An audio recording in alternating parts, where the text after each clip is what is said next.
જૂનાગઢથી સમાચાર કે જ્યાં જૂનાગઢ નજીક આવેલા ગિરનાર જંગલમાં સિંહો વસવાટ કરે છે, ત્યારે સિંહ વારંવાર જંગલ વિસ્તાર છોડી ગ્રામ્ય વિસ્તાર તરફ વળી રહ્યા છે। માંગરોળ તાલુકાના માનખેત્રા ગામે મોડી રાત્રે અચાનક સિંહ આવી ચડ્યો।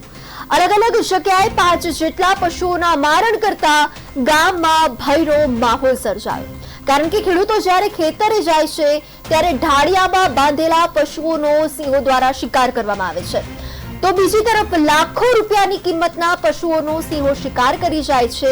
વન વિભાગ દ્વારા માત્ર 15 થી 20 હજાર રૂપિયાની સહાય ચૂકવવામાં આવે છે, ત્યારે સિંહોએ પશુનો શિકાર કરતા વન વિભાગ દ્વારા તપાસ હાથ ધરવામાં આવી છે। અમારા ગામમાં સિંહ રાતે આવેલો અને 5 જાનવરોને જે એને શિકાર કર્યો છે, જે ગામમાં પણ અફડાતફડી મચેલ છે। લોકો પણ વિચારે છે કે હવે શું કરવું, અને જે સિંહો છે એ સરકારના જે જંગલ ખાતા જે તેની જવાબદારી છે, સીમ વિસ્તારમાં જાય છે અને સીમ વિસ્તારમાં જે મારણ કરે છે, તો આને માટે જંગલ ખાતાને થોડું ઓલું કરવું જોઈએ, સાફતી રાખવી જોઈએ। અને 5 ફોન કરવા છતાં પણ આરએફઓ સાહેબે ફોન નથી ઉપાડ્યો, અને 11 વાગ્યા તો હજી ગામમાં અહીંયા આવી અને આ પ્રોસિજર શરૂ છે કરી અને નીકળી ગયા છે।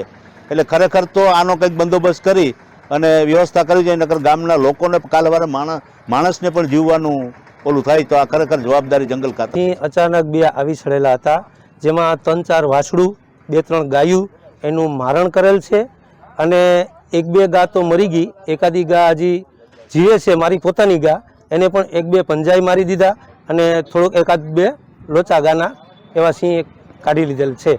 અને ફોરેસ્ટ માટે અમે એવી માગણી કરીએ છીએ કે આને અહીંયાથી હટાડી સિંહ કે જે જાનવર આવ્યા હોય ને એની કંઈક પણ વ્યવસ્થા કરે, જેથી કરીને ખેડૂત થોડીક શાંતિની